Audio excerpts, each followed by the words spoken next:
in 1985, I called for and then drafted the United States domestic implementing legislation for the Biological Weapons Convention that was known and is still known on the books today as the Biological Weapons Anti-Terrorism Act of 1989, that was passed unanimously by both houses of the United States Congress and signed into law by President George Bush Sr.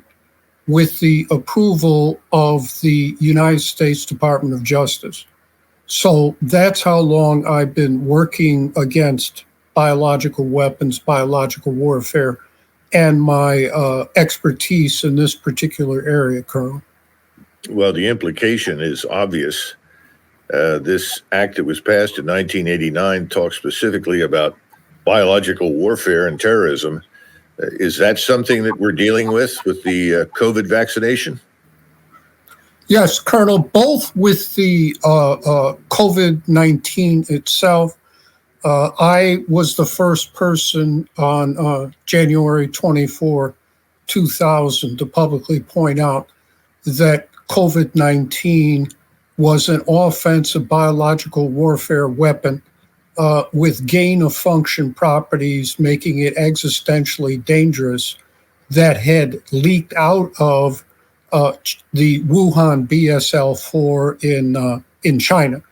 And that Wuhan BSL-4 in China is China's Fort Detrick. Later on, I pointed out that the COVID-19 was also developed at the University of North Carolina BSL-3 by Ralph Barrick, working with the Chinese bat queen from the Wuhan BSL-4. In addition, involved there at the UNC BSL-3 was Fort Detrick itself.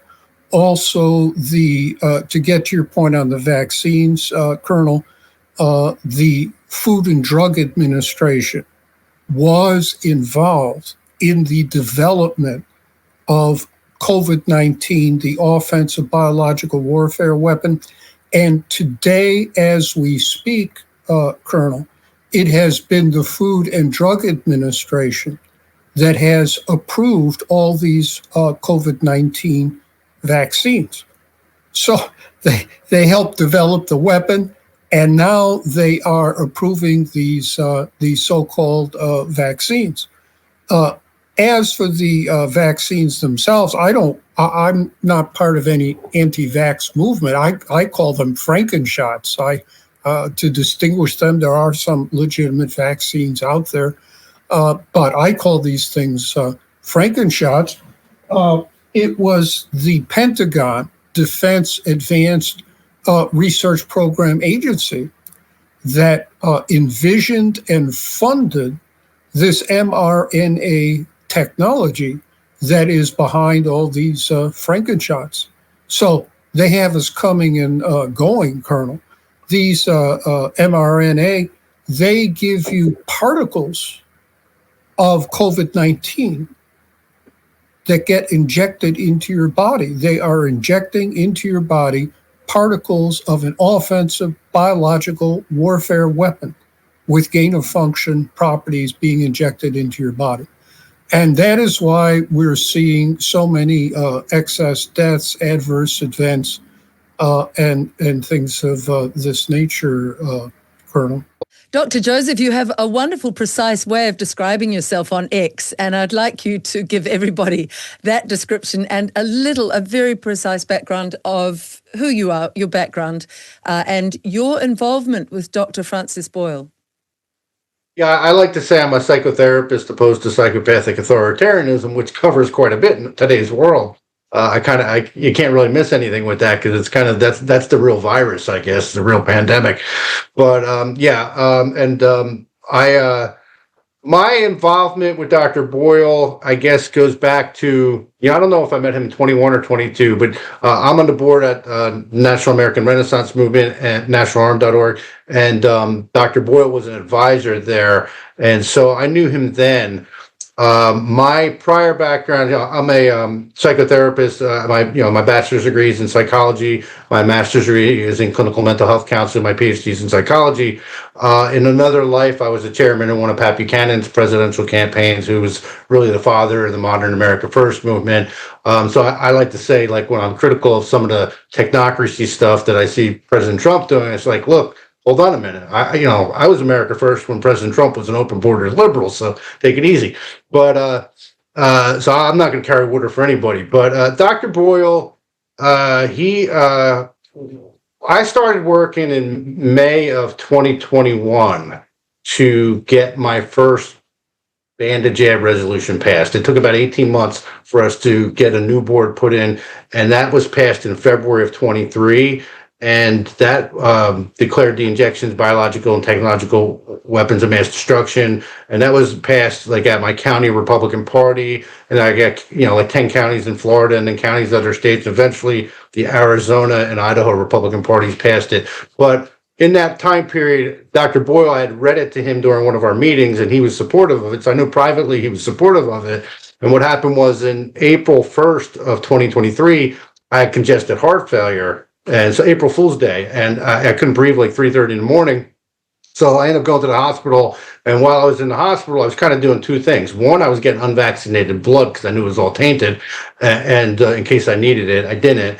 And the other thing is I think I went in on a Saturday, and I got operated on the 10th, but the following Wednesday during our board meeting, I'd asked Dr. Boyle to publicly endorse the ban to jab resolution because I wasn't letting anybody in my county know I was in the hospital because people were working against me trying to get it passed in other counties. So I did get him to endorse it. I was trying not to lose momentum because I knew I was going to recovery, right? So he did endorse the ban to jab resolution at that time and put it out in writing and everything. And then at the time, I got him on a big podcast on the 10th, which was like the exact same moment I was getting operated on. And that was kind of like my parting shot. I was like, well, at least let me hit him going out, right? So, phenomenal. But he and just that resolution was saying it is a biological weapon. That was the thrust of the resolution. Yep. Yeah. At the time, it actually made international news until they realized we got to censor this. Yes, it declared it to be a biological and technological weapon of mass destruction, called on the governor of the state of Florida, to prohibit them, and the attorney general to confiscate the vials and do a forensic analysis. And so he supported that. And then, so what happened is, and I think that whole effort helped to some degree, because I think it did give cover for Florida Surgeon General Dr. Ladapo to eventually, in January of 24, call for a halt to the injections, and literally an official health bulletin saying these are unsafe for humans and a potential threat to the human genome. But, I kind of hit a brick wall there because the party was working against me. So I filed my first case, which was a writ of mandamus in March of 24. And then you can interrupt me at any point. I'm just giving you the timeline here. And so you want to interrupt? You go right ahead. No, not at all. Yeah. No, this is fascinating. So you then took it to the courts. Yes, you took it to the courts. So I filed that in the Florida Supreme Court. I reached out to Karen Kingston, asked her if I could use her research for the facts of the case, and I did. And then so I filed that in March of 24, or like a year later, and the court ended up transferring it down to the circuit court. I felt it should be at the Supreme Court because it's dealing with the governor, but they kicked it down.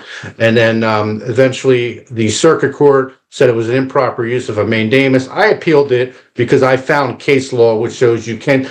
So a writ of mandamus, especially in Florida, it's supposed to be used for ministerial duty. For example, the governor has to appoint someone in 60 days and they don't do it, and that kind of thing. But I found case law showing that you can use a writ of mandamus if there's an abuse of discretionary duty. And I'm going to argue biological warfare is an abuse of that duty. So, I talked about our weapons of mass destruction law, the treason laws, the whole bit in that mandamus. So I ended up losing that. I filed an appeal, and I ended up losing that appeal in October of 24. And then on December 1st, this is my current case, I filed on December 1st, a case. Well, Dr. Boyle gave me an affidavit along with other experts, and for that first case, and I used that for the second case. He was okay with that, and so on December 1st of 24, I filed just a normal complaint seeking an injunction to prohibit the governor and the attorney general of the state of Florida from allowing a continued distribution of the mRNA nanoparticle injections because they are biological and technological weapons of mass destruction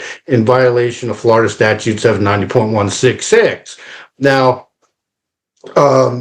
that I was in the process of collecting affidavits in this case. I filed it on December 1st, and Dr. Boyle's affidavit was there. I think I had 9 affidavits. I was about ready to get one from Dr. James Thorpe. And what happened, and most of these people are medical doctors, a couple of scientists. So, Dr. Paul Alexander is an epidemiologist in the first Trump administration at HHS. Dr. Ben Marbles, the Nobel Prize nominee. Dr. Andrew Zhivzhits, who's the lead author on that paper that just came out that's showing that it's a bioweapon, which is a big deal. It's a peer-reviewed journal article. Dr. Vila, and so other doctors. I'm leaving a few out, but so I had collecting affidavits. The case gets dismissed on December 9th, 6 business days later. I just want you to understand something. I have 120 days, according to the rules, to serve to get a summons and serve a complaint on the defendants. So, I did a motion for rehearing. In my motion for rehearing, well, let me back up. I'm jumping around in you. So, I'm seeking an injunction to prohibit the injections, but I'm also seeking declaratory judgments on Florida Statute 790.166, which is our weapons of mass destruction law, our informed consent law, and our fraud law. And the reason I'm doing that is because the court might not be willing to do an injunction, but if they do a declaratory judgment, it would force the governor to do his job. So that's why I'm doing that. But so I filed my notice of appeal. I'm in the appellate court. Well, my motion for rehearing, I invoked the Florida Civil Rights Act as well, because here's what I'm arguing in my case. One, I'm saying they're weapons because there's a negative effectiveness, meaning not only do they not protect you, the injections, you're more likely to get COVID, right? There's, they cause disease, disability, and death. So they cause harm, including death. Yes. Then I talk about the spike proteins and even the nanotech and that kind of stuff. So, and what I'm arguing is because of that, you knew that. Look, the Kansas versus Pfizer case, they're saying there as early as December of 2020, the Health and Human Services, along with Stanford and Pfizer, like they knew the negative results of these injections. And so they knew they were harmful, yet still kept saying it's safe and effective. So I argue that's intent. By the way, Dr. Boyle, this case got dismissed in 9 business days, right? Dr. Boyle, when I sent him the case, I emailed it to him after I filed them. His response was, and I used his email in my appeal, was that it was a very fine piece of legal work. Glad to be part of it. So, okay, he might be grading me a little easy because I'm a pro se litigant, but I know I didn't file like crap. You know what I mean? So, can I just clarify that? I'm in awe of you. So, along with your other degrees, are you basically working towards a law degree? Are you doing your own legal preparation here, or are you working with trained lawyers? Because it's extraordinary. If you're doing this I'm yourself. doing it all myself. That's I'm amazing, doing Joseph. That's amazing. Well, they're killing everybody. What am I supposed to do? Well, it's not brilliant. my fault everybody else is a coward. Step And up. There should be 100 cases like mine in every state. I was just going to say that if you can do it, as brilliant as you are, it does serve as inspiration to everybody around the world. I'm as dumb as I look. I mean, other people will do. Look, here's the thing: people who are more qualified than this could do a better job than I'm doing. It's just they're not doing it. Well, this is interesting too, because Barry Young, who put up the New Zealand people's data, this is a side issue, but it's very important. He's doing his own legal work, and he's using all of that brain power to really pull apart their case. And it is so important. It's so empowering for him in a way. It's taking him day in, day out, months and months and months. Now, the Department of Health in New Zealand has spent almost $3 million to try to suppress that people's data. So it's incredible what humans can do when we get determined, and all strength to your arm. So after Dr. Boyle said, well done on the legal preparation, what happened? Right. So yeah, I filed the case. He said, then I did my appeal. But what I did in my motion, in your motion for rehearing, you have to preserve the arguments that you're going to use in appeal. So because you can't bring up new arguments in appeal. So what I did is I invoked the Florida Civil Rights Act in my appeal, because I'm talking about constitutional rights in my initial complaint. But what I'm saying in my complaint is that my triple bypass heart surgery was the result of shedding. Okay, I didn't have a heart condition because I have a small private practice. I'm sitting in a small office with you for 2 hours. You could feel it when people were getting the shots, like, within 2 weeks for sure. You could feel it. And so it's like that metallic taste of death was in the air. And so I'm arguing that it's from the shedding. But then what I do with the Florida Civil Rights Act is what I'm saying is, it doesn't matter if the court believes me that it's from the shedding. I can prove shedding is real because there's studies that back that up. And because I now have a pre-existing heart condition, I feel I have a right to public accommodation with a reasonable degree of safety. And because of the transmissibility or shedding, whatever you want to call it, I don't have that. So that's part of my argument here, as well as basic constitutional arguments and public health arguments, because this is a weapon, you need to act. So so that case gets dismissed.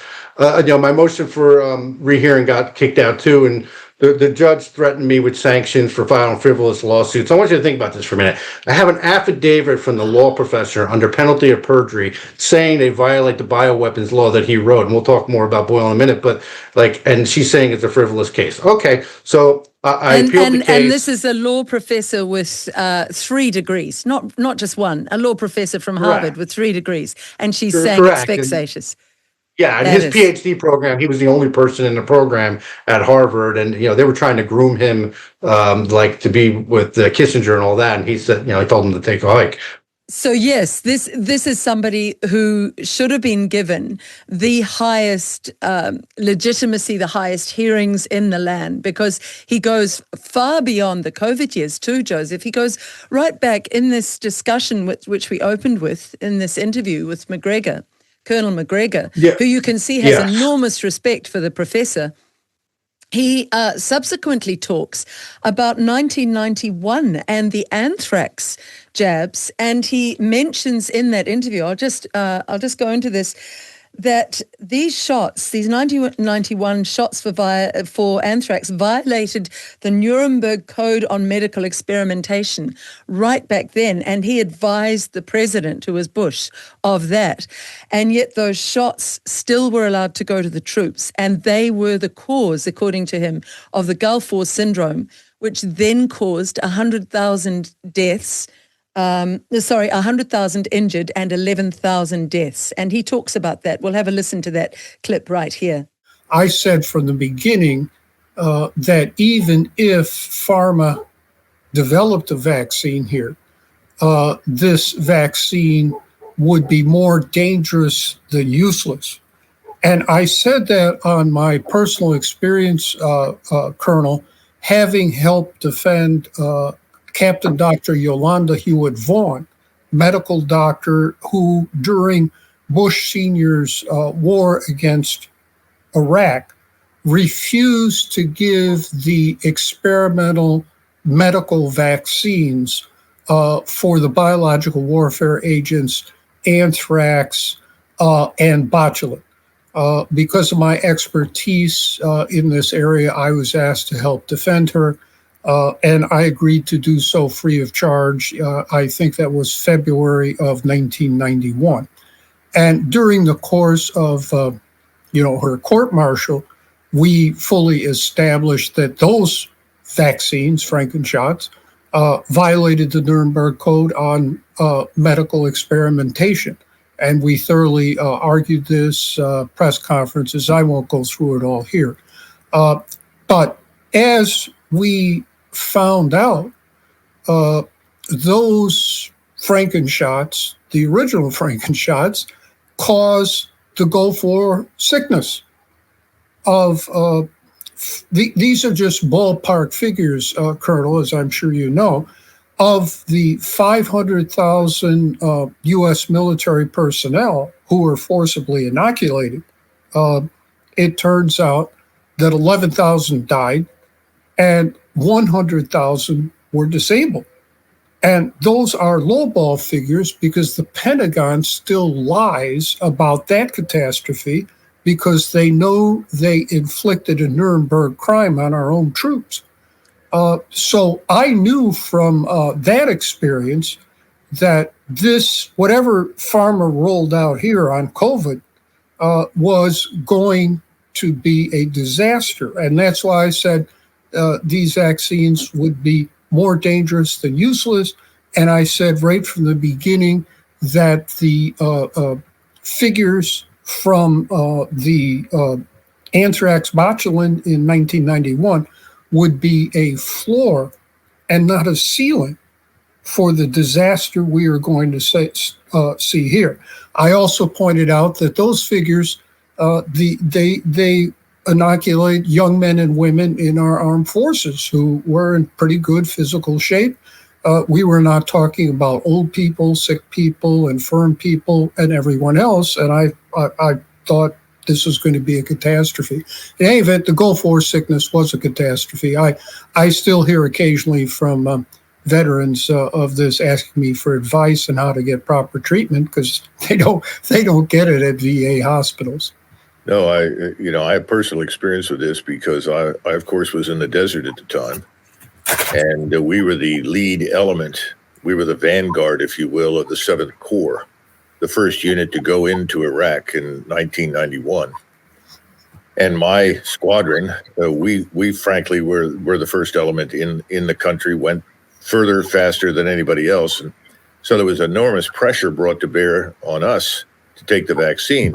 However, it's very interesting. In my case, I looked at it and then someone handed me a roster and said, if you're going to take this, you have to sign this release. I said, release? What's that? They said it releases the government from any culpability or involved with taking the vaccine. I said, well, that's ridiculous. I've spent most of my adult life in uniform, and I have been vaccinated in the past, and there was never any release form required.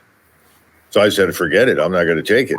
And frankly, at the time, I didn't think we were ever going to see any anthrax anyway, simply because we were out in an open desert. And, you have lots of wind and sand in the desert, tends to destroy chemical agents rather quickly. So the notion that they were going to have an impact on us, I thought was ridiculous. Plus, we were a mobile armored formation. We weren't going to sit still and be subjected to chemical attacks. So I said no. And I think most of the soldiers, they came to me and said, what do you think we should do, sir? I said, well, has the Army ever asked you to sign a release before you received a vaccination? They said, no, sir. I said, well, then why are they doing it now? Well, sir, I don't know. I said, well, my view is I'm not going to take it. And I certainly don't advise you to do it either. But the bad news is in many other units, the commanders actually punished their soldiers for not taking the vaccine. And you're spot on about the Gulf War syndrome, because we had people who became extremely ill and some died as a result. One, I think he's still alive, but permanently disabled. And these were completely normal, healthy human beings. And there, Joseph, we see Colonel McGregor, who has very well-developed critical thinking, told his troops it makes no sense that you have to sign a waiver that you can never go after the US government if you're injured by these jabs. But he's talking in that interview about other colonels forcing their troops to take the jabs. So Professor Boyle, right back in 1991, knew about shoddy vaccinations, didn't he?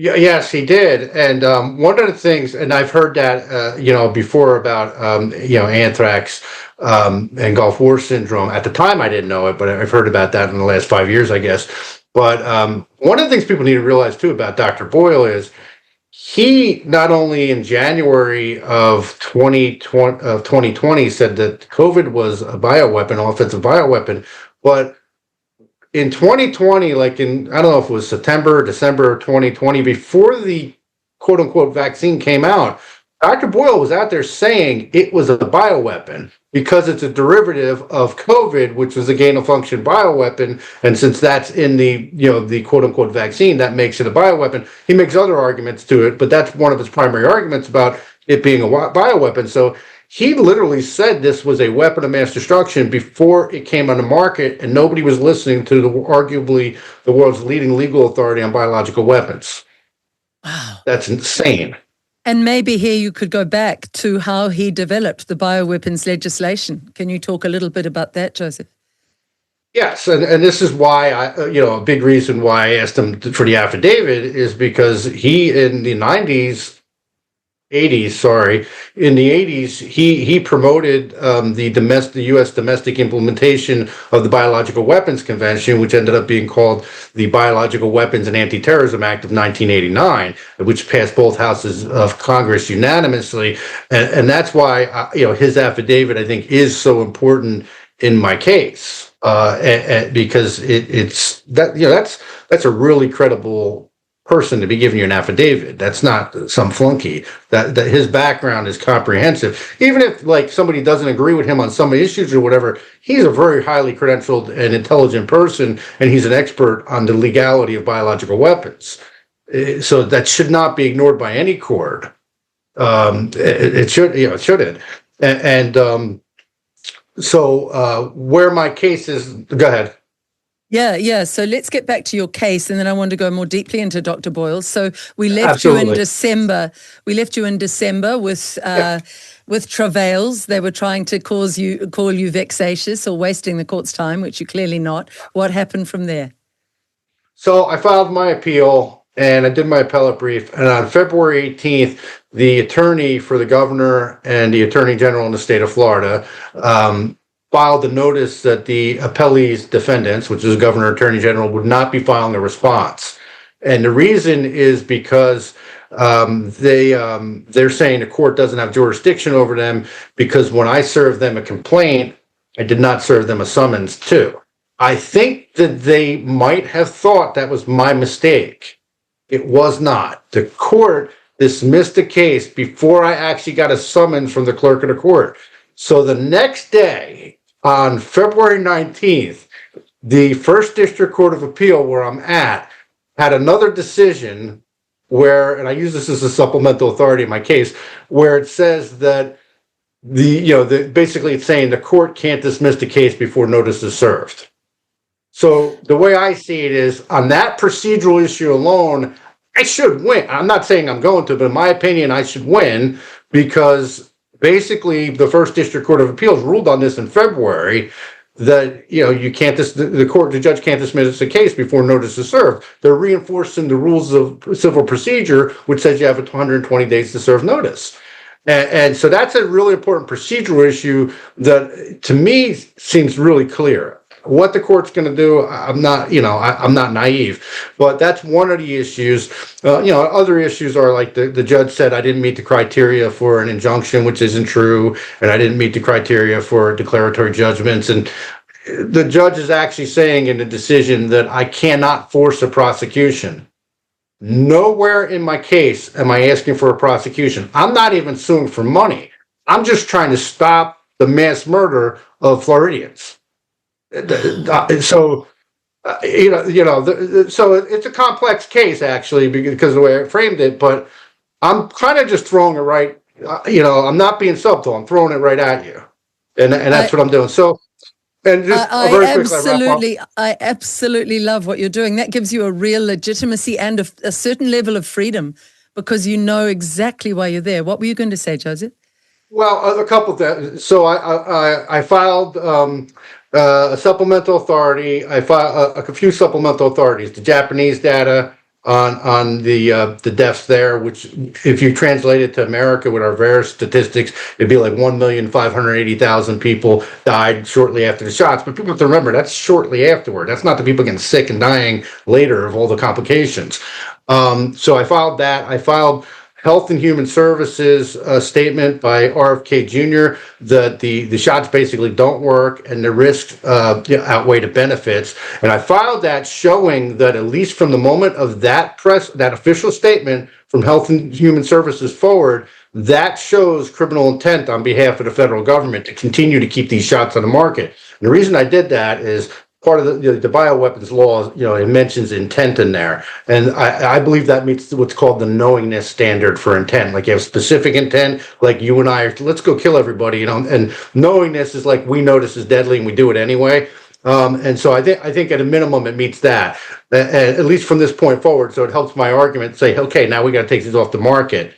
I keep my case simple, like in a certain way. I'm not getting too much. I'm not like getting into the DARPA stuff and that kind of thing because I don't want to spook a state court. I want to keep it simple. These don't work. They're harming and killing people. They knew about it. That shows intent, and then now that's getting backed up by HHS.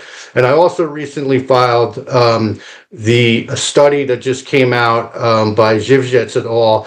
Basically, this study just came out in the Journal of American Physicians and Surgeons with 11 prominent authors on it. And this study is saying that the virus and the vaccine, I don't like to use that word vaccine because it's not, but it says that the virus and the vaccine violated the Biological Weapons Convention. So now these are scientists and medical doctors fortifying Dr. Francis Boyle's statements that he said in 2020, really. And I think that's important evidence for my case. What's going to happen, I don't know. The other thing that I did is I have my bill out there that I'm pushing, which I call it the Sansone mRNA Bioweapons Prohibition Act. And this is unique because it's recognizing, well, here's what happened. I was getting really annoyed because I'm seeing these bills come out to try to stop the shots, and I'm like, they're already illegal. So my bill recognizes that they're already illegal, and it creates a civil and criminal penalty for non-enforcement. And so that's why it's unique. So it's just another way. So I believe in maximum pressure. So asymmetrical warfare requires asymmetrical resistance. So I'm trying to put pressure in every way that I can. And what I ask people to do is do similar things. Don't look at what I'm doing and tell me how I can do it better. Do it better. File a case. Do it better. And now my bill is out there, and that was just recently endorsed by the World Council for Health Florida chapter, and the Global World Council for Health put that press release on their website too. So I think that's a big boost to get that pushed. So that bill has been introduced in the state of Minnesota. And I have a couple other states where most states are not in session yet. We got to wait to the fall and into the winter, but a few are. So we're trying to get that in as many states as possible because these are weapons of mass destruction. The people we know and love are being murdered. I think that so many people are cowards, corrupt, they're out of touch, and I just don't have time. We don't. Here's the deal. Most people will have a shortened lifespan because of these injections. They're going to die because of these injections. And I don't say that to scare people if you get the shots. I say this all the time. I have type 1 diabetes. All things being equal, I'm not going to live as long. The lifespan is 15 years less with type 1 diabetes. And in my heart, situation, I got about 2 hours left, But you have identical twins, and if you give one of them asthma, the one with the asthma is not going to live as long. So you just gave a bunch of people chronic diseases. And one of the things in that paper that just came out saying that it violated the Biological Weapons Convention is, one of the things is preliminary data on Dr. Vila's work here in Florida in her research, and it's like 74% of the people have damaged immune systems. Even people that are asymptomatic, it's showing up in their blood. So what are you going to see? You're going to see cancers, all different types of problems developing with people. So we don't know how many people are going to die in the next 5, 10, 20 years. But let's say you're 30 years old and you end up living to be 50 or 55. That's murder. Joseph, I think with your energy, we'll be lucky to lose you in 100 years. You've got too much energy not to be on this earth. You're phenomenal. Well, coming home, rushing to get home, I was going through the traffic, so I'm all fired up, Well, you actually are a force of nature, and it's extraordinary what you're talking about here and how it can inspire people. That article, let's just take a few of those points you've thrown at us. That article is in one of your latest Substacks, isn't it? And I think I may read it out. It's a long article, but it's by multiple authors. I think I counted 11 authors. Is that correct? That's the one you're referring to. Some very prominent ones. Dr. McCullough, Dr. Thorpe, very important ones. Yeah, very important people. And I just have a question about you talking about biological warfare without bringing in DARPA and the DOD and the topics that we talked about in that longer form discussion with Sasha Lachapova and Jim Ferguson about the Netherlands case, because now I want to keep an ongoing really an ongoing update situation with you on your case, because now we've got a sort of pincer movement of two crucial cases saying these were biological weapons. But how can you introduce that term without referring back to the weapons manufacturers, which were in effect the Department of Defense in America, at the very heart of the Pentagon? Well, because if you read the law, when they talk about a biological agent, a device, chemical agent, and so on, and you need to have intent. So and you need to have there's no prophylactic effect. So I'm showing there's no prophylactic effect. Not only is there no prophylactic effect, actually, cause you're more likely to get the quote unquote virus, whether it's synthetic or not, if you get the injection. And then I'm arguing that they cause disease, disability, and death, and you knew about it. And I think that's enough to meet the criteria of it being a biological weapon. Boyle agreed, or he wouldn't have wrote what he said about it being, Now, it's not that I'm against talking about the DARPA stuff. That could be next phase. Let me get, Yes. first I got to win my appeal, get back to the gate, and then like we get the discovery, then I can do whatever I want, But I don't want to be spooking a court at the state level, because remember, this is in the state court. I don't want them to look at this and say, "Oh, it's a military operation. We can't do anything." Yes, I see what So you're saying. I want to keep it, and I want to keep it simple in that respect from the legal argument. And I'm not saying my approach is the best approach, but that's my approach here. The Netherlands case is different too, because they're suing on behalf of victims for actual financial indemnification. I'm not even seeking indemnification. I'm just trying to stop it so I don't have to get harmed in the future from the transmissibility of the shots. And I also make a public health argument that this is a constitution. We have a constitutional right not to be killed. I'm simplifying this, but I think you're absolutely extraordinary. Do you think, by the way, with your heart issue, this is a question that came up for me as I was listening to you. Do you think anything could have been aimed at your heart? I ask this only because a dear friend of mine in Australia who does a lot of campaigning against what's been done to humanity in the last 5 years, Michael Gray Griffith, he has a big following, Cafe Locked-Out. He suddenly came up with heart issues, never having had it before. Do you think there's any chance that you were potentially a victim of some of this HARP engineering, some of this, foul play that is also coming through vibrational technology? Have you ever considered that as a possibility? It's possible, but I mean, my first banded jab resolution did get a lot of attention, and that was in February of 23, and it was April of 23 where, and I was walking around thinking I had a bug, like an upper respiratory infection, and I was in congestive heart failure. I didn't know it. I was literally going to counties speaking to try to get them to pass this, and I was actually in congestive heart failure. A few days later, I'm in the hospital. I didn't know it. It's possible. I think it's more likely from the shedding. I mean, that's probably because I'm sitting in a relatively small office. I have an executive suite, and I'm a therapist, and I'm sitting here with you for 2 hours, and you just got the shot, and I can feel it. I would think that's the most likely explanation. But it's possible, but I don't worry about it, because here's the deal. You're going to die, get over it. Yeah. So do you stand up like a man or woman and fight, or you live like a coward and grovel on your knees? What's the difference? So I'm here right now. I'm going to, if I knew of a way to protect myself from that, I would, but I don't. But I'm not worried about it, for me personally. Well, years ago, I talked to a former professor, Bruce Lipton, who said everything ultimately comes to energy. So if you really follow Bruce's advice, you can protect yourself energetically. You can say you'll never be able to get that energy near me. Don't forget, as a psychotherapist, I specialize in clinical hypnosis. So I do kind of use my mind to counter a lot of this, because your mind does have a lot of power over your body. So I think that's important to keep that in mind too. So yeah, the Biology of Belief was his book, right?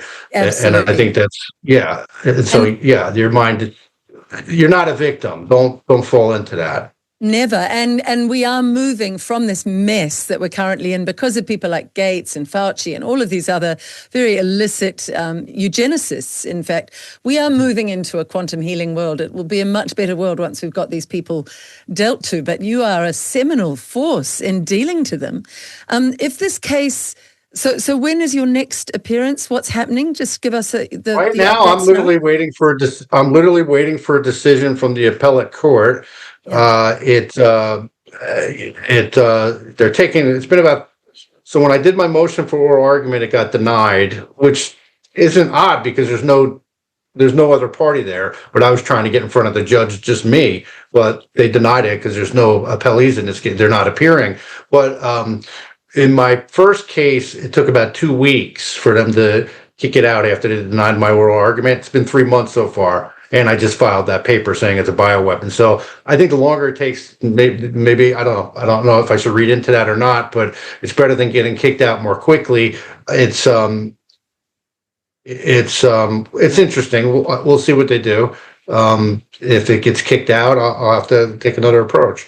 But like I said, I have a pretty strong procedural issue. And there's one other thing, I almost forgot it there, but when the appellees, the governor, attorney general, which are the defendants in the case, when they decided not to file an answer brief, I personally think that was a mistake, a big mistake, because according to the rules, the court may, it doesn't say shall, so they don't have to, but the court may accept all of my pleadings as fact. That's why if you look at what I just filed, I mentioned that these are uncontested facts, because the defendants, the appellees did not contest anything. And I've got affidavits here, and I've got now a peer-reviewed scientific journal article saying it's a biological weapon. So I think that could work in my favor, even if they don't do it. Like, I would love for them to rule and do a preliminary injunction or something like that, but maybe it'll be enough to nudge them to give me the procedural victory, and then it's a do-over. Joseph, I have an interview from over a year ago with Andrew Bridgen, the UK parliamentarian, and Dr. Jay Bhattacharya, in which Jay spoke of, obviously well before he was within this current administration, but he spoke of these shots were not ready for market, in effect. I'm going to send you that as well. It might be useful to back up what you're saying as well. By the way, Liz, just so you know, I don't just have 48 state versions of my bill. I got a federal version, and I have 48 European country versions. I got a Japanese version, a South Korean version, a Philippines version. So if you go on my website, my Substack, which is josephsansone.com, there's an article pinned up top that says, "I'm going to war. Will you join me?" And further down, you'll see links to those other articles where I've got those. And there, so you can download the PDF for your state or your country and try to get it. Now, again, this is a template. If you want to tweak it a little bit, that's fine. But the gist of it is these are already illegal. So I'm using all the different states' laws, and then I use the different countries' laws. So. Yeah. That is fantastic. I had seen that article when I was researching you, but I hadn't realised you'd gone into all those other countries. So we've got a UK version there too. Yeah, and we got a New Zealand version. We need a New Zealand version. We need an Australian version. This is terrific. And part of this, I want people to understand the strategy here too, is part of it, like say here in the United States, you know what? If this got introduced in California, that'd be fantastic. Because it's not about whether it's going to pass in every state. I want to get it introduced in as many states as possible to keep pushing the envelope and to keep getting and poking them in the eye that this is a bioweapon, because eventually someone will see the writing on the wall and take them off the market, either a governor or a president or a prime minister. And so even if you're thinking your country or your state, it's not going to pass here, if you can get it introduced, that is a victory, because every time we force the fact that this is a bioweapon out there, all of a sudden we got a president trying to reestablish plausible deniability. What was your reaction to President Trump's tweet this week saying, I get a lot of positive stories from Big Pharma about how effective Operation Warp Speed was, but I'm interested in the other side. Now, do you really think, was he being disingenuous? Do you really think he doesn't know? Or do you think that's a genuine request for information because he knows he's surrounded by the wrong people?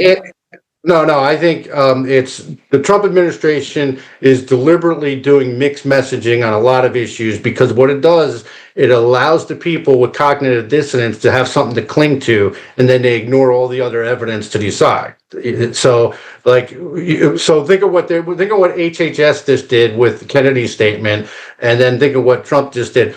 First, Kennedy saying these are so what the textbook limited hangout is, you're kind of getting caught, so you admit it. So they're admitting the shots don't work, the risks outweigh the benefits, and then Kennedy's out there saying, like, well, we need to have placebo-controlled studies moving forward. No, it's a bioweapon. He knows it's a bioweapon. Someone ought to introduce him to the guy that wrote that book, the real Anthony Fauci. Now, for Trump, Trump is out there trying to reestablish plausible deniability. Maybe they're going to come out with some bogus pharmaceutical studies to try to say that these shots were good, but I think he'll get more blowback if he does that. So he might. I don't know. It's not a coincidence that a peer-reviewed scientific journal article with 11 prominent authors just came out saying this is a bioweapon, and 3 days later, President Trump is trying to reestablish plausible deniability. I don't know. What do you think? You're the reporter. I'm definitely going to put that underneath. But Joseph, these are such crucial points. So let's get back to what we had at the beginning there, when we opened this interview, to Sasha Lachapova saying, you know, he was going to be one of the expert witnesses along with Sasha and other very highly respected researchers in the Netherlands case, and he dies. Now, ostensibly it was dying from pneumonia in hospital. He'd gone in for, I think himself, perhaps some heart issues, and he seemed to have pneumonia. When I was researching for our discussion today, you know, the talk is, oh, nothing to see here, but we've had odd cases in New Zealand of suicides where they say nothing to see, and it may not be that. So we all have to be critically thinking, even when the government or the experts, so-called, say it's settled, he died of natural causes. Where do you stand on Dr. Francis Boyle's death? So Joseph? I don't rule out the possibility of foul play, but I'm just looking at this logically. When he did the affidavit in my first case, that affidavit was seen by millions of people online. They didn't see my case, but they saw his affidavit. For some reason, it just went off, and people weren't actually seeing my case, which kind of sucked because I wanted more public pressure on the court. But you know, it. Can I say that here? Okay. You can. But so yeah, I can. Okay, it sucked. No, but so that I think would have been a point where, like, okay, we need to do something. But the thing in the Netherlands is, I think they had contacted me like over a year and a half ago, and so I had arranged for Boyle, Dr. Francis Boyle, to testify there, but that was going to be a surprise. Nobody knew he was going to testify, like, because they said don't make it public because they want to actually surprise the defendants. But I think, but so I'm not sure if the court even knew if he was going to testify yet or not. But publicly, I don't think anybody knew about that besides myself and the attorneys. I don't know if the other witnesses knew at that point. They may have toward the end before he died, but I don't think it was public, and I'm not sure. I'm not totally sure. I don't know if my memories escaped me whether the court actually knew or not yet whether the Boyle was going to testify. So that I'm not 100% sure on. If they didn't, I think if there was foul play, it might be more likely tied to the fact that he was working with the South Africans on a genocide case against Netanyahu, because Dr. Boyle is the only person to have ever prosecuted genocide successfully after World War II. For political reasons, it never got enforced, but he actually won. Now, okay, having said all that, even if the court didn't know, we know the NSA listened to everything we do anyway. So if they were paying attention, they would have known he was going to be testifying anyway, listening to your phone calls and so on, and watching your emails. So I'm not ruling it out, but I just personally, I haven't seen anything when it happened. And nobody so it's kind of like a latent looking back on it, but it's not that I'm saying it is not possible. I just haven't seen any evidence to support it. He did speak about the US-Israel genocide and the importance of the UN Genocide Convention. And he wrote, I think something like 30 years ago, a book, Palestine, Palestinians and International Law. He's quite a prolific author. He wrote another book, which I'm going to order, called Resisting Medical Tyranny. I feel that this man is a giant. His spirit is still amongst us. He should be a giant of this pushback on the globalist agenda, on the eugenics agenda, the murdering of humanity agenda that we know that Gates is very much a part of, Fauci is a part of, and anybody else who tacitly goes along now with what is obviously harmful to human beings really is a part of a murderous agenda, and Boyle was the opposite, wasn't he? Yeah, so he said that he was a grandfather, and that's why he was doing this. Yes. That's So, that's my reason. As a grandmother, I want to leave a much better world to my grandchildren. What's driving you, Joseph? They kind of pissed me off. So you're killing people I know and love. The bigger question is, what is driving people to sit on the sidelines right now? What is driving people to not enter the arena right now? The people you know and love are being murdered. They're going to die of cancer. They're going to have heart problems, autoimmune diseases. You're going to watch them die over years to come right now if they haven't already. Get sick and die. And you're sitting on the sidelines doing nothing. That is a problem. And then don't get me wrong. I know a lot of people are doing a lot of stuff people don't know about, but we need more people to get out there filing cases. I am asking people to push my bill, in your state and even your country, or, it's a template. You can tweak it, of course, but we need to push the envelope. We can't let them get away with this. The reason they're getting away with it is because they're normalizing it and they're making you think you're helpless. The bottom line is there are more of us than them. And so what needs to happen is people are in the denial phase of their grief and loss. And then they're doing a little bargaining, trying to rationalize, well, they're going to stop putting food dyes in the Fruit Loops or whatever. It's like, we need to get you to the anger phase so that you do a little action here, because there's more of us than them. And eventually, like the people that orchestrated this, we need to get to this point where they've got nowhere to run and nowhere to hide. They need to be afraid of us. We can't be afraid of them. A government that is not afraid of its people is a tyranny. And so your government needs to fear you. I'm not telling you to go off all half-cocked or anything like that, but your government needs to fear you. They need to be afraid for complying with what just happened. And, and so many people have complied here. I was just told recently that a lot of these churches and stuff here in Florida and elsewhere that, they got money to push the shots to their people. And I'm just saying, no wonder they're sitting on the sidelines. Look, if you're going to a church and you're a priest or you're a minister, if they're not saying anything about this, go find another church. I mean, this is the definition of antichrist, to look the other way right now. Yes. This is, and if you're Jewish, you're going to your temple, go find another rabbi if they're not telling you. This is ridiculous. This is absolutely ridiculous. This cannot continue. This is how many years later we're arguing about whether these weapons of mass destruction should still be on the market or not? You know how many years it took them to face the dark truth of thalidomide, Joseph? With babies being born with no arms or little flaps for legs. It took 5 years of flagrant evidence, and until people said, wait a minute, we never had children born like this, until that thalidomide drug was put out. And we're in the 5th year now. We are in the 5th year now. I was at a friend's father's funeral yesterday, and the funeral place, Puri, were in Auckland. We literally were filing in as the previous funeral was filing out. I've never seen the place so busy. And it's not normal. I said to the woman who runs the place, this is not normal to have this many deaths, is it? She didn't want that conversation. It's all of those people who want to take the money and look the other way who are keeping this going. Now, if she said, or every funeral director in New Zealand or America said, I've never had death numbers like this. I've never been burying so many people. If they spoke, if all the ambulance officers spoke out, if for God's sake, if all the doctors would speak out and do the right thing, this would be over very quickly, wouldn't it? Well, it would, and I think that's why, like the World Council for Health saying that this is a biological and technological weapon of mass destruction is really important, and I think that puts pressure on other so-called health freedom organizations. Look, I tell you right now, do not give money to any organization or any politician that does not say that these are biological weapons, and they're not going to stop it. I mean, in the United States, Doc Pete Chambers is running for governor in Texas against, World Economic Forum Abbott there, the governor there. He's been there for 12 years already. Doc Pete Chambers is the only person running who said that these are bioweapons, and he will prohibit them. Okay, so that, people should be backing people like that. And we just have to put pressure on every angle. But yeah, these people that are taking the money are like useful idiots, because what do you think they're going to do when they kill they're going to kill them too.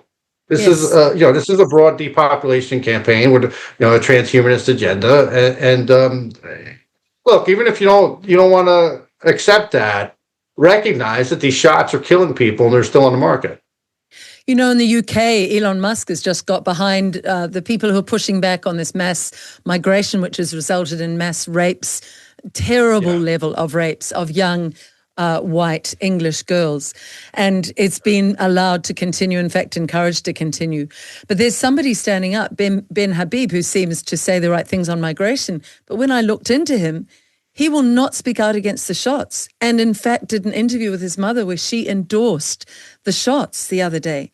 And that's a real worry. I think that any politician, you're right, Joseph, if we don't ask them that seminal question, do you want to completely stop dead the rollout of mRNA because of its nanoparticulates and its dangers and carry out massive studies showing the truth of how poisonous it is and how deadly it is to humanity. If a politician isn't willing to be that direct, he shouldn't be standing for politics, in my view. No, they shouldn't be in the public sphere at all. If you can't say that this is a bioweapon, then you should just shut up and get out of the way, because you cannot be. Hey, guess what? Newsflash: President Trump. You cannot be America first and look the other way while American citizens are being murdered with biological and technological weapons of mass destruction. Any politician in New Zealand, you can't be New Zealand first and look the other way while your people are being murdered.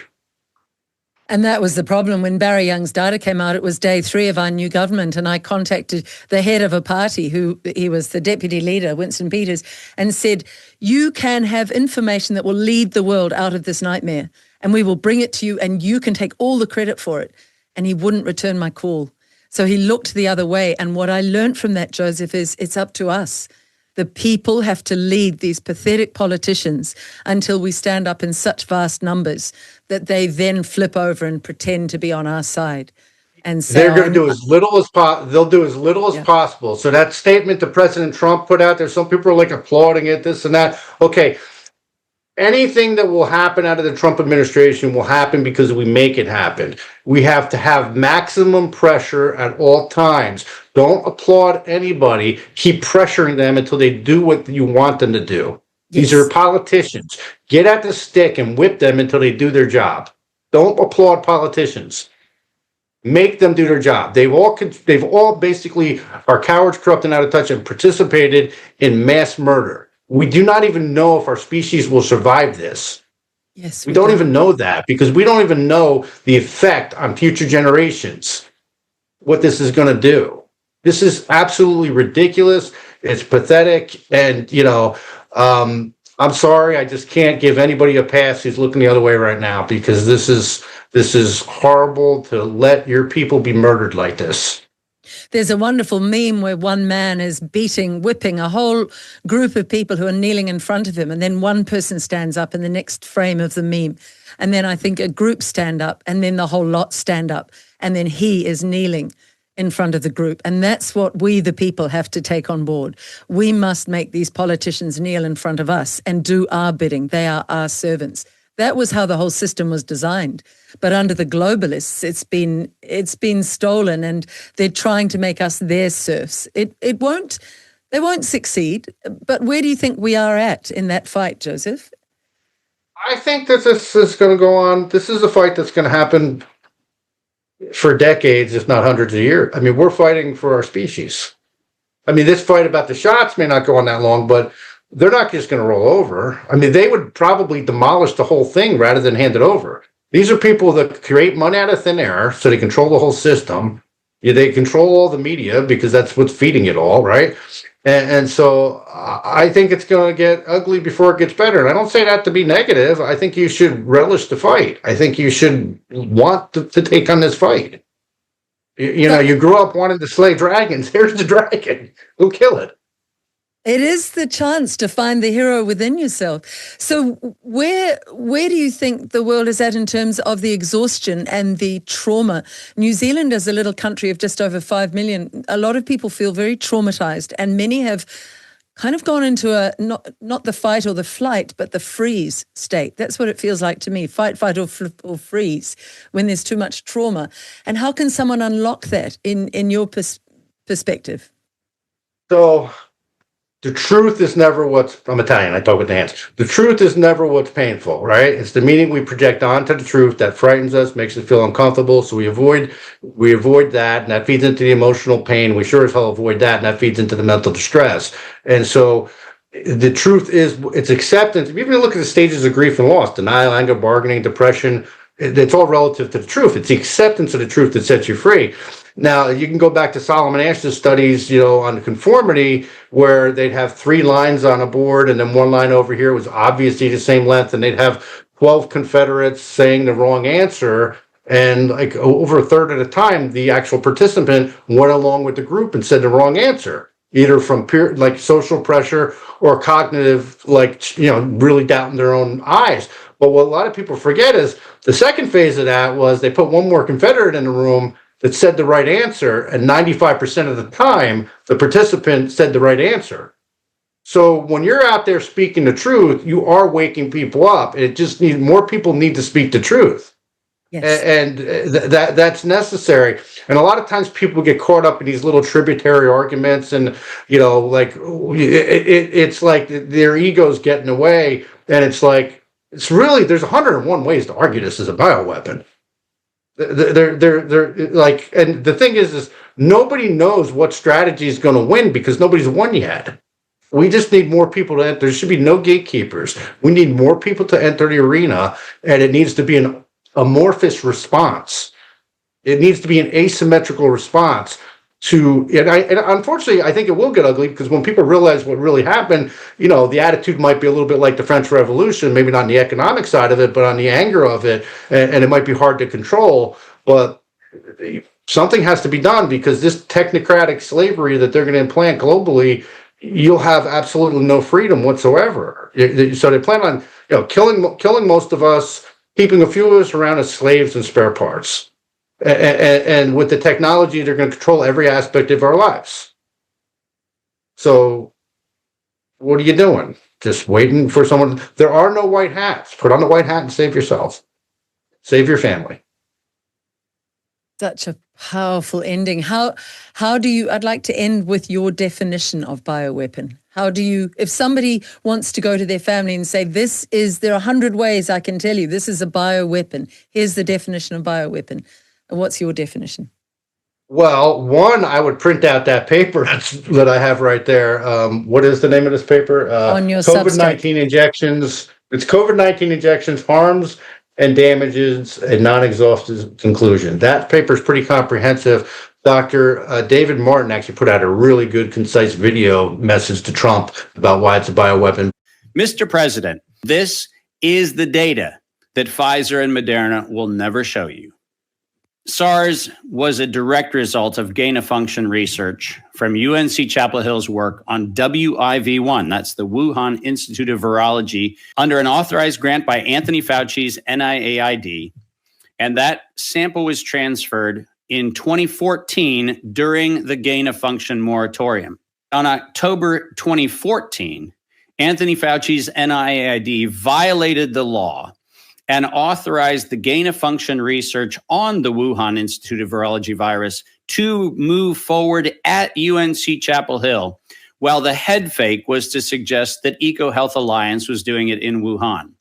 The fact of the matter is, and is evidenced by the statements in the paper, that the gain-of-function research created the biological weapon that became what we now refer to as SARS-CoV-2.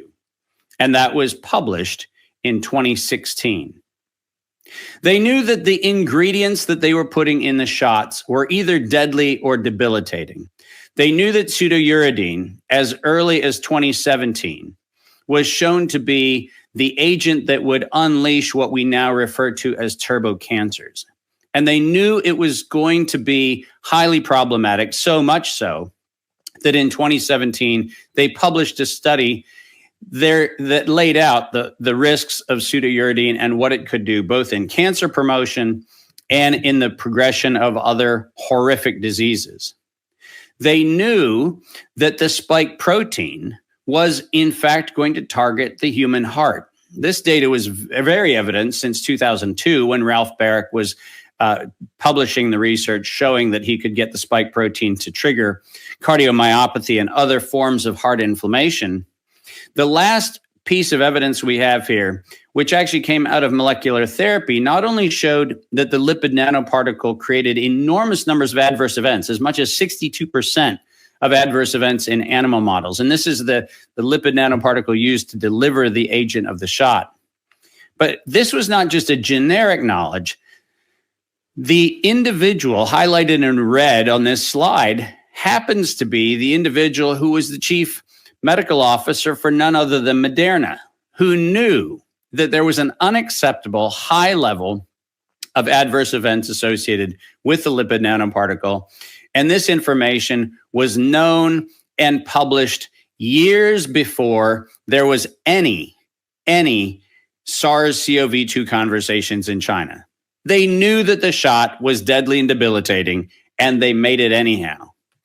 On September 18th, 2019, one day before President Trump signed the executive order, which was the forerunner to what became what we call Operation Warp Speed, when he signed the executive order on September 19th, 2019, having been instructed to do so by Alex Azar, then the director of the Department of Health and Human Services. They stated at the Global Preparedness Monitoring Board of the World Health Organization that there was going to be a quickly spreading lethal respiratory pathogen that was going to be unleashed for the purpose of creating the reason that the public would accept a universal vaccine by September 2020. None of the data that was required by the FDA's own publication, which I have here for reference, so anybody can look it up.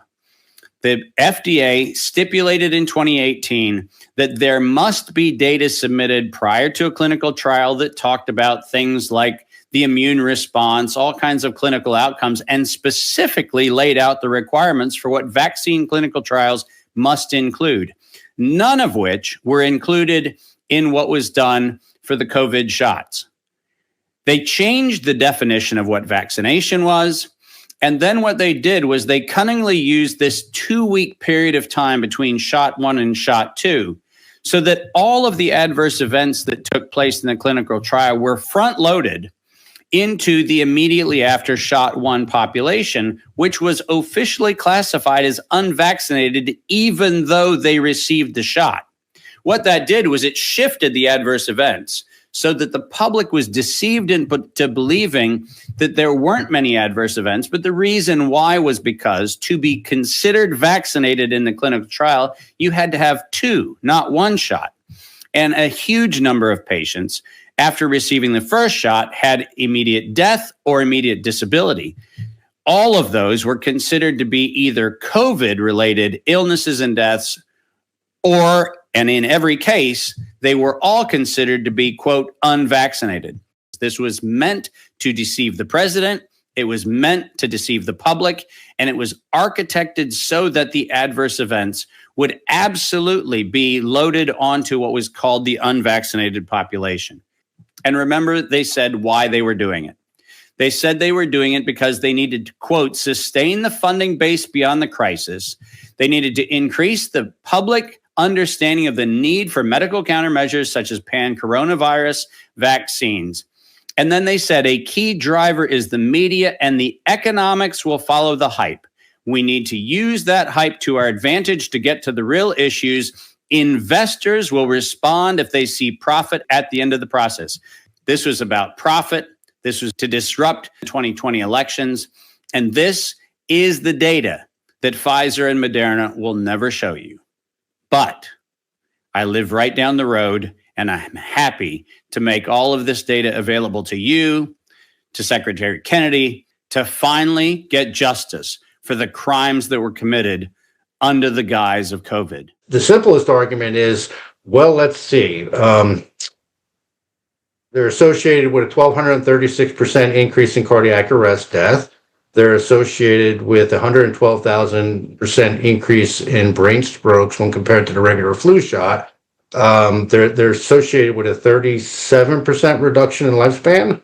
That means a little kid getting the shots today might be lucky to live to be 50. The list goes on. They're associated with autoimmune diseases. Like I said, the preliminary data, Dr. Vila is showing like over 74% with autoimmune damages and stuff for even people that are asymptomatic.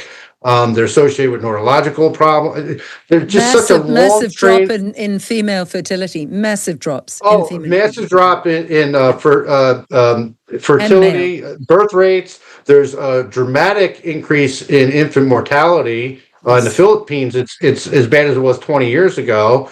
There's shortened life, sort of truncating humanity. Like they're shortening your lifespans and lowering birth rates. So look.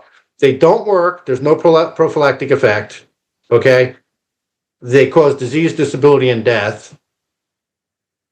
And they knew about it. That shows intent. Now, we know the people that planned this knew about it all along, but I'm saying your typical, look at the Kansas versus Pfizer case. The federal government knew about it in December of 2020, as early as then, that they knew it was harmful, like your typical bureaucrat. So, it's, to me, I think that's pretty clear. If it doesn't work and it causes harm and it's killing people and you knew about it, you weaponized it. You're sitting here saying it's safe and effective. Why? It'd be like, remember back when the Tylenol got pulled off the market because it was laced with cyanide? Like, what was that, like 35 years ago or something like that? And the J&J talcum was that in powder, the do you 80s? remember that? J&J Yeah, talcum right. powder But for so babies, if I poisonous. was lying to you, but if I was lying to you and telling you, oh no, these Tylenol are safe and effective, well, I just weaponized it. I know it's harming and killing people. I just weaponized it. That shows criminal intent. Yes, it does. There was, before we finish, there's been so much I would love to have explored in a deeper way, but I think it's just a prelude, this conversation, to future Yeah, I'm conversations. ranting a little bit today because I was rushing to get here with traffic, so I was it's a little fired up. brilliant. I Yeah. love it. I love how quickly your brain works. I love talking to you, and I would like to continue our conversations. But right back near the beginning, when you talked about your heart issue, you said that you were lining up non-jab blood. What year was that? What year did you have your heart operation? So I went in the hospital on April 1st of 2023.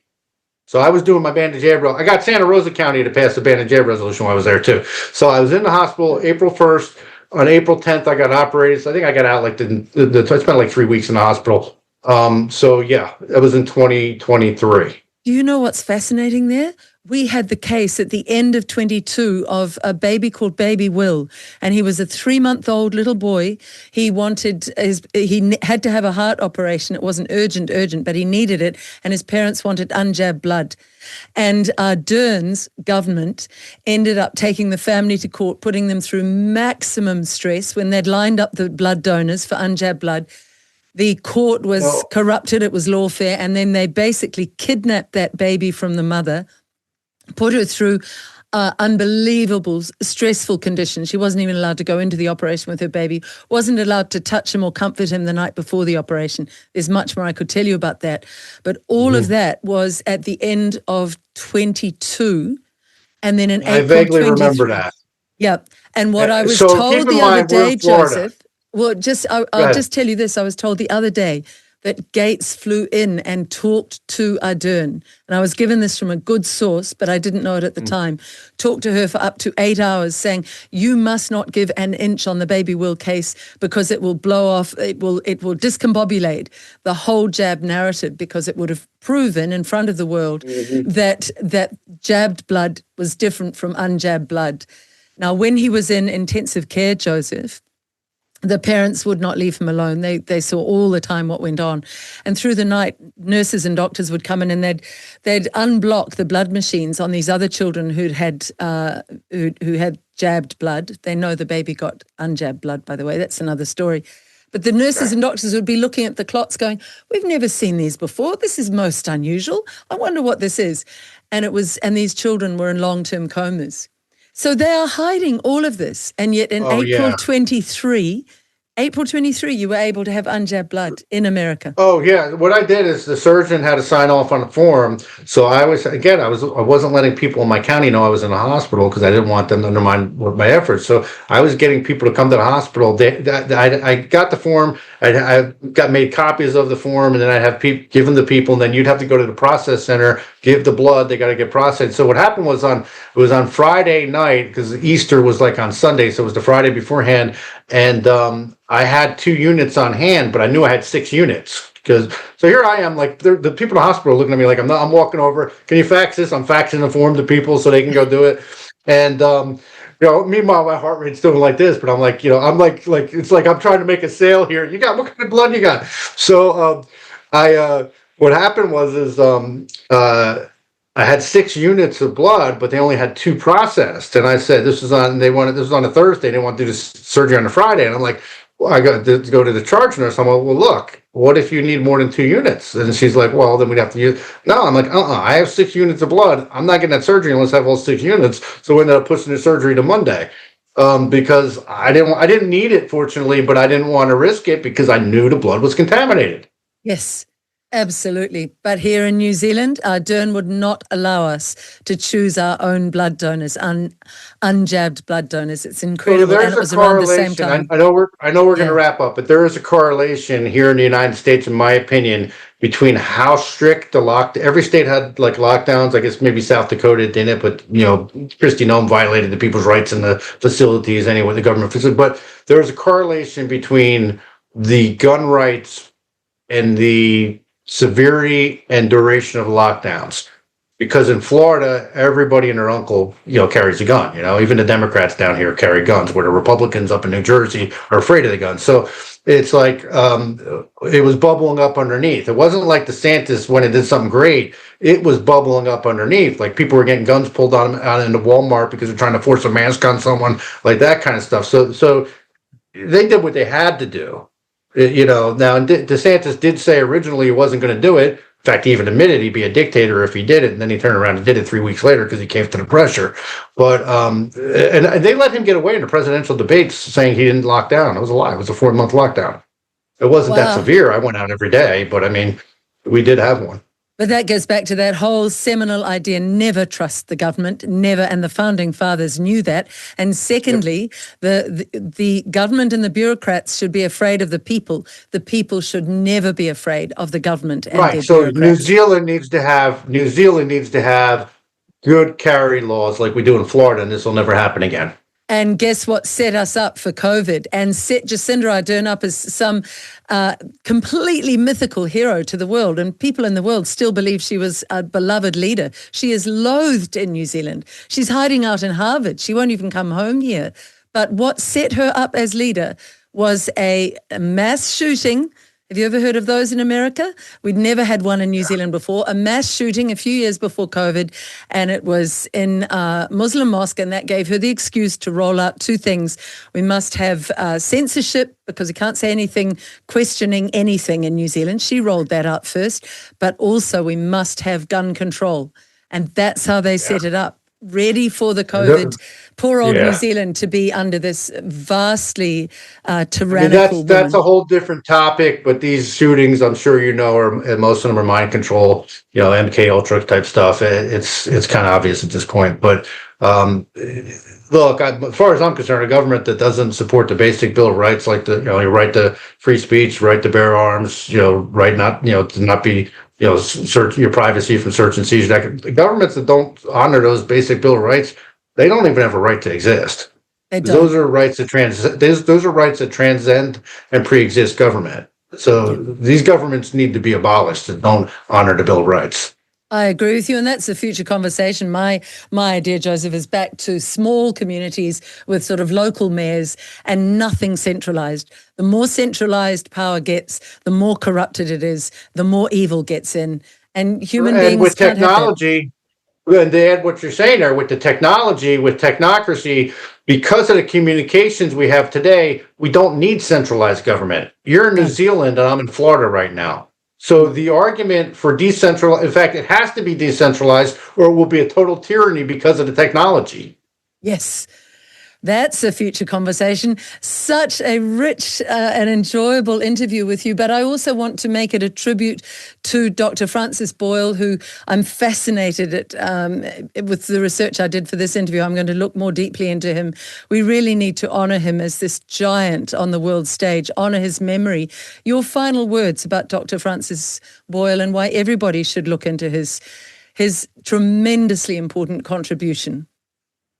I think Dr. Francis Boyle was an honest man who did not want to see massive genocide occur and actually did something about it. And I think that his track record on fighting for people whose rights are being violated goes back for decades in all different areas. But when it comes to the biological weapons issue, he was upfront on it. He told the truth, and he was right. And he displayed something that most people lack, courage. Dr. Joseph, there is one more thing I wanted to add, actually, at the end of this. You are doing this extraordinary work, not just as you say, it's not just for you, it's for America, it's for the world to stand up and say no more of these poison shots. So how can people help you? Because I know personally the cost of this. Doing 5 years of voluntary work, it takes you right to the edge financially. It takes you to the edge in every way. But financially, can we donate from around the world? Yeah, you get on my website, it's josephsansone.com, which is my Substack, and yeah, you can donate or you can subscribe, be a subscriber to that, and that helps, sure. And what other costs are you needing? So there'd be court costs, and I mean, you've been through a huge amount with all of this, haven't you? Most of it is me dedicating the time to do what I'm doing, because it takes you away from other productive things. But mostly because I'm pro se, so it's mostly the time, researching law and that kind of thing. And there are also And so- filing costs. There are many costs involved Yeah. in legal action. So please, can people donate around the world? Please support Joseph's Substack, and we'll put that up here. Is there any other way we around this small world, linked as we are, thankfully linked, that we can support you, Joseph? Are you wanting lawyers to come in behind you? No, because the lawyers can be threatened and intimidated. I can't. What I need people to do is introduce that bill in your area. Try to get it introduced locally, and also file a case. Try, do it. Hound them. Like, we have to hound these people until they stop. As I said earlier, you're a force of nature. It's just been wonderful talking to you. You're the best. I say it to everybody. It doesn't mean it's not true. Now, there was a sixth witness, Professor Francis Boyle, who is actually expert on bioweapons, having drafted several bioweapons conventions-related laws in the U.S. And 3 weeks after he agreed to testify on behalf of the plaintiffs that these products and the process was deployment of bioweapons, he suddenly died. And we still don't know the cause of death. And the only thing that we know is he was perfectly healthy prior and was teaching full time. He was in his mid-70s, and this was a shock to all of us. And this looks very suspicious to me. I can't speculate on what happened, but I would really like to know the cause of death, and we don't know that. So that's where we are right now. This is how serious it is. These people stop at nothing.